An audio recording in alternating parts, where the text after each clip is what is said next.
Coach, you good to go? Yep. Yep.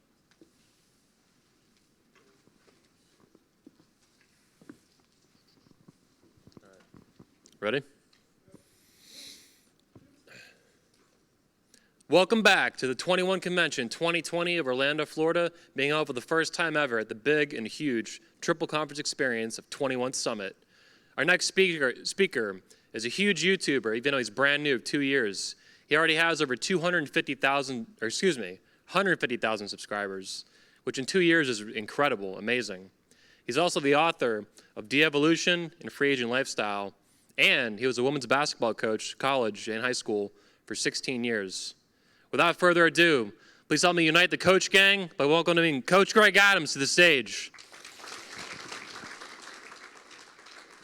Welcome, sir. Brother, thank you very much. Yes, sir. I appreciate it. Yeah, man.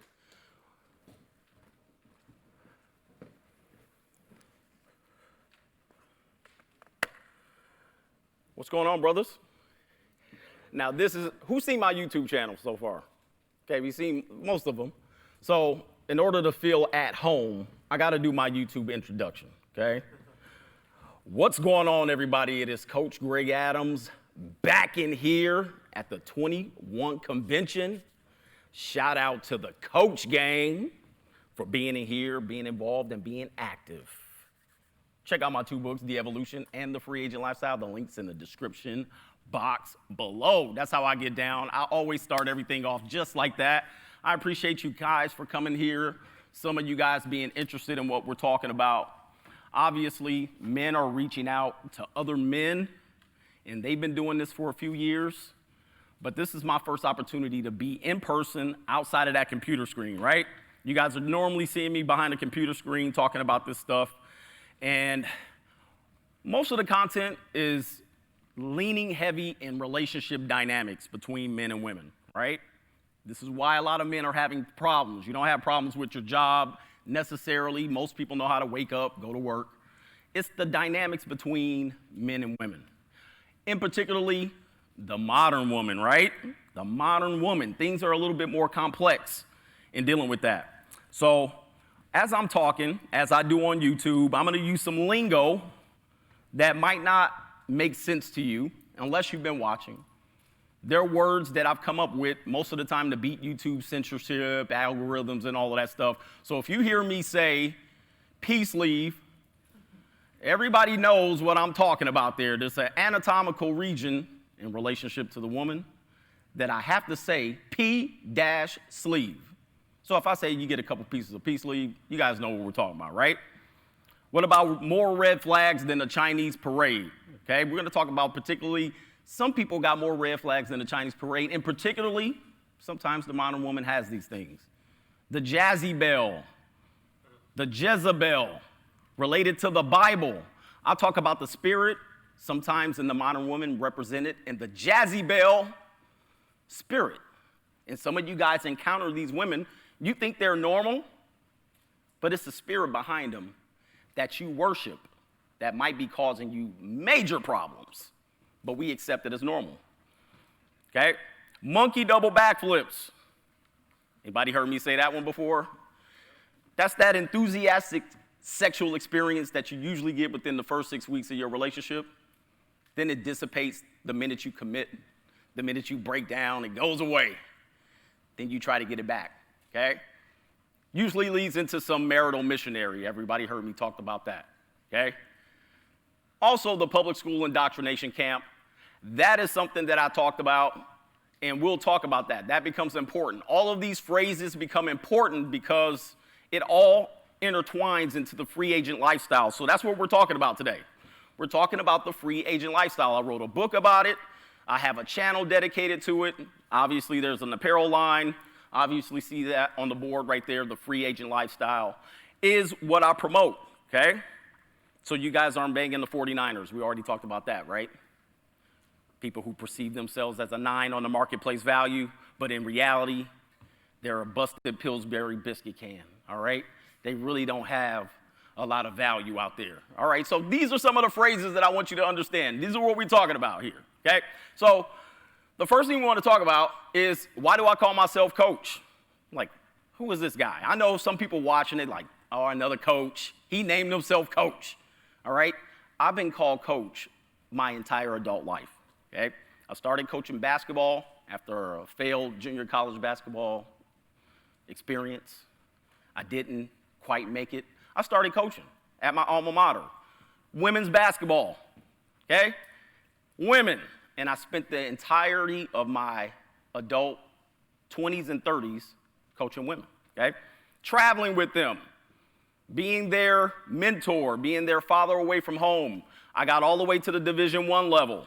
Okay, you see me here with a group of women coaching. Believe that was at Utah State, but I coached at 5 Division I universities, and 1 Division II. I was the head coach. That was my career. I thought I was going to do that forever. Well, you take a bad job, you do a bad job, you find something else to do. Okay, but what you have to understand is, in the context of dynamics and understanding the dynamics between men and women, some people don't understand I spent all of my life with women, okay? And I spent it in a time or in a place where most guys don't get it. You guys don't get to hear what I saw, okay? Or hear what I heard, see what I saw. See them in a light that is different from how they want you to worship them. And there's people that want you to worship them, that spirit. I traveled with them, airports, hotels, locker room. I heard everything. And people would be like, oh, you don't know women. Not all women are like that. And I'm like, yeah, a lot of them are. A lot of them aren't looking out for you. A lot of them trying to get over on you. And I try to tell you that based on some of the experiences. So by the time I was 19 when I started coaching. That was high school. By the time I got to college, I was 23. First Division I university program. I think it was Cal State Northridge. Okay? Then I moved on to Southern University. Then I was the top assistant at San Jose State. Okay? And then I think I went back to a high school. Then I went to be the assistant head coach at Stony Brook University in New York. Okay? And my job, literally, how I got paid, why people kept hiring me, was to get on the phone and talk to girls age 16, 17, 18, 19, and sell them my university, whoever I was working for. So I spent night after night talking to them. The reason why they wanted to talk to me wasn't because of me. You think they waited on the phone call and said, I can't wait to talk to Coach Greg Adams? No, it wasn't that. It was because I had value. I had something they wanted. So they waited by the phone. They called me, contacted them. And my job was to sell them university, sell them an experience. And then once they got there, then I was direct manager of those personalities. I had to convince them, learn them, convince them to run through the wall for me in a timely manner. I had to learn how they would manipulate me. They're going to use words to manipulate me. I'm going to learn those. And then be able to have authority over them enough to be able to manipulate them, run through this wall for a free college education. Okay? And we had that relationship, and I had that relationship for 16 years. Okay? Do you think I took anything home from that experience?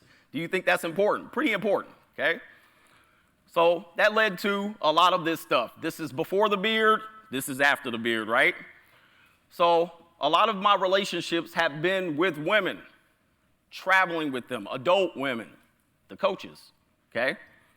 I was always on the road with them, always in counsel with them, always can see them, and I'm a type of person that can read people very well, okay? That's why they call me coach. So a lot of coaches are named coach. This has been a name that's been with me for a long term. Well, those experiences pretty much were the biggest red pill. Everybody heard of the red pill? Okay, red pill, blue pill. These experiences became some of the biggest red pills in my life because I had to basically demystify what people would worship. We would go through an airport and they would be like, you must be the luckiest man alive. Look at you with all these women. And I would tell them, I'll trade places with you anytime, any day of the damn week, all right? It's not a fun experience because you're getting to see a side of them that normally not a lot of people do. So it was a great red pill. Ultimately, I left that profession, and then I started doing fitness training. So I went to Newport Beach, California, started doing fitness training. Of course, Most of my clients, women, okay? So I'm learning exactly what I applied, coaching, recruiting, providing value, then I'm introduced to more women. People come to my channel, you don't know what you're talking about. And I'm like, yes, I do, all right? I spend a lot of time with women. Not to say that I didn't like the time. These people are good, okay? They're good at what they do. But what happens is this. It allows me to create patterns of behavior to make me draw conclusions about people. Now, I can't do it 100%. Some people call me Coach Stradamus as a nickname on Instagram because I can predict things. And the way I predict them is I don't use the hope strategy. I basically say, oh yeah, they're doing this, so this is about to happen, all right? Most people say, oh, I wish it doesn't happen, or I hope it doesn't happen. Oh, people aren't that, and I go, no, that's about to go down, okay? Because I accept the pattern of the human behavior. So what I eventually will do is apply all of these patterns of human behavior into content, okay? So that's my background on the coaching. Personally for me, this is just an introduction, okay? Raised by a single mother, I was a statistic. I beat the odds. Most people who are raised by single mothers don't beat the odds. They become a statistic on the opposite side. I'm the anomaly. I actually found my way out of that path, but she's a great mom, very much the strong and independent model. Worked for Fortune 500 top companies, very corporate.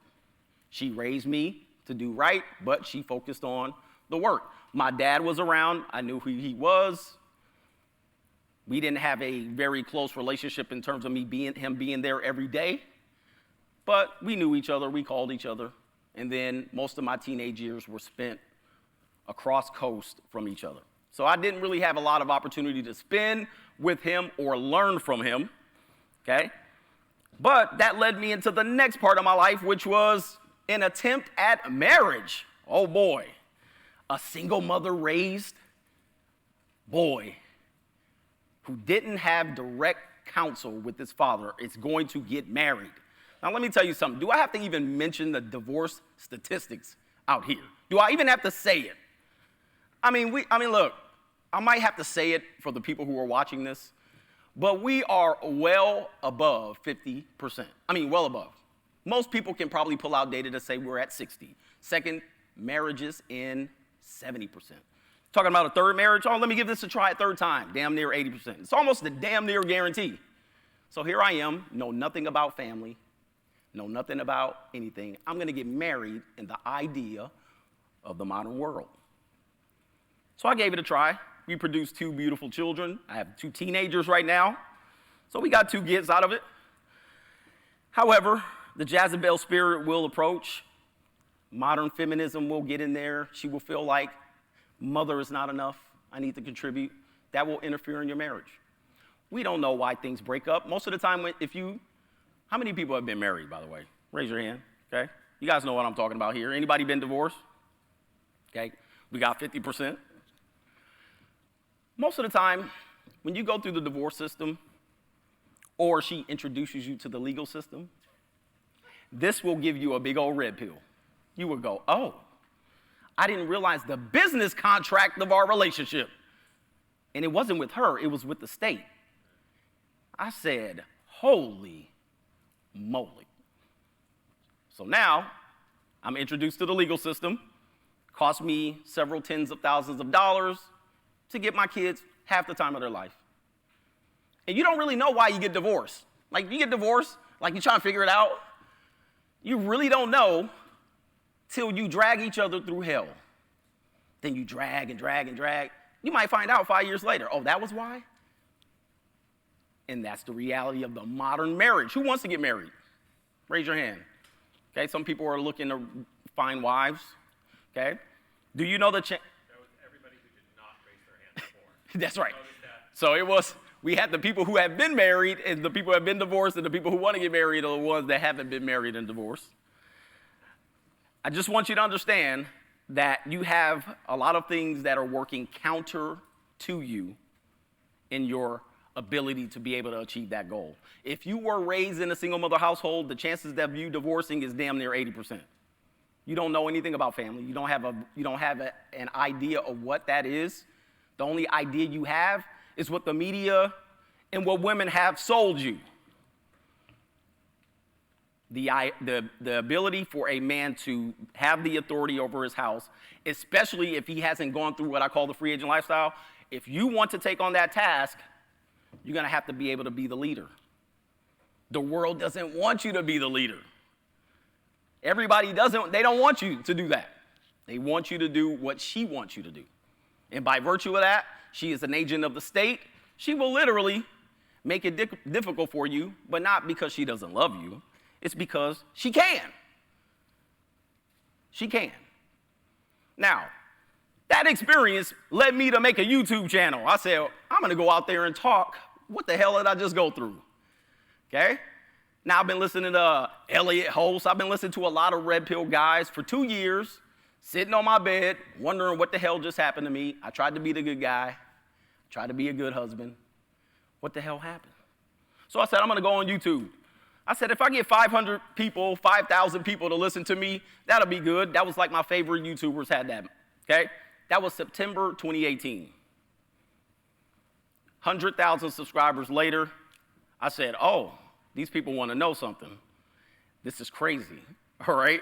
I was just talking about what my experience was. Funny, a lot of other guys were experiencing the same thing. And I'm going, it's the pattern of human behavior. This is exactly what's going on here, okay? Now, in this idea, what's happening is this, okay? Men are